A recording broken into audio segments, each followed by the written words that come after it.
पांचवा अध्याय आरंभ। अर्जुन बोले, हे श्री कृष्ण, आपने पहले कर्मों का त्याग करने को कहा, फिर कर्म करने की प्रशंसा करते हो। इन दोनों में जो अधिक हितकर है वह एक बात निश्चय करके बतलाओ। श्री कृष्ण बोले, हे अर्जुन, कर्मों का त्याग और कर्मों का कर्ता यह दोनों ही मोक्ष प्राप्त कर देने वाला है, परंतु इन दोनों में कर्म त्याग से कर्मयोग हितकर है।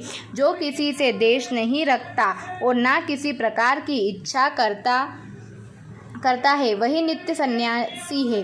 ऐसा पुरुष ही संसार के बंधन से अनंत पूर्वक छूट जाता है। संन्यास और योग को मूर्ख लोग अलग अलग कहते हैं, विद्वान लोग नहीं कहते।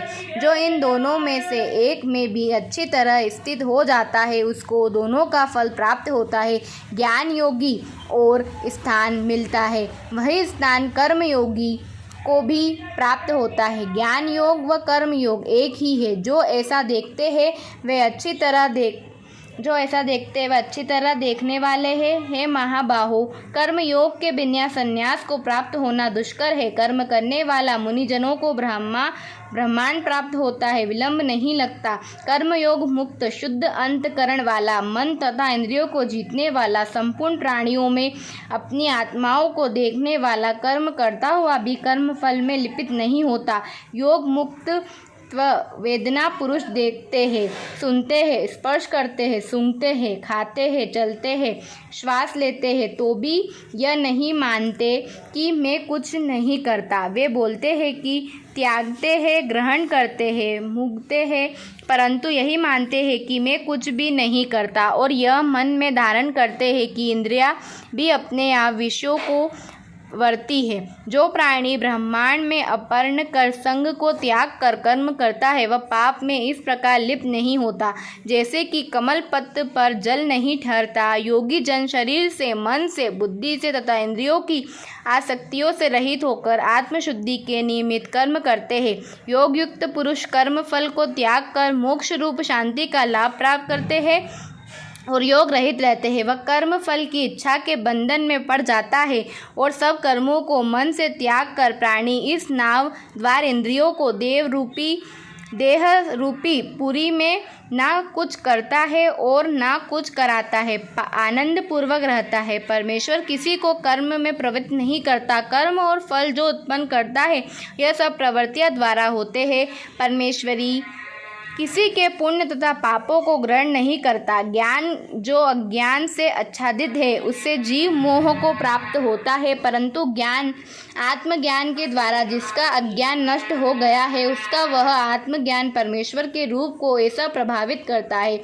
जिस प्रकार सूर्य संपूर्ण संसार को प्रकाशित कर देता है, उसी परमात्मा में जिन मनुष्यों की बुद्धि स्थित है और उसी में मन को लगाए रहते हैं, उसी में निष्ठा रखते हैं और जो सदा उसी की चिंता में लगे रहते हैं, ज्ञान द्वारा जिसके सब पाप नष्ट हो गए हैं, वे इंसान संसार में पुण्य जन्म नहीं लेते। विद्या और विनम्र से संपन्न ब्रह्मांड में गाय में, कुत्ता और चांडाल में विद्वान लोगों की दृष्टि समान रहती है। जिसके मन में इस तरह की ममता उत्पन्न हो गई है उन्होंने इस लोक में जन्म मरण रूपी संसार को जीत लिया। क्योंकि ब्रह्मा निष्पदार्थ और सर्व सम्मान है, इसलिए वे ब्रह्मा को प्राप्त होते हैं। जो प्रिय पदार्थ को पाकर प्रसन्न और अप्रिय पदार्थ को पाकर खिन्न नहीं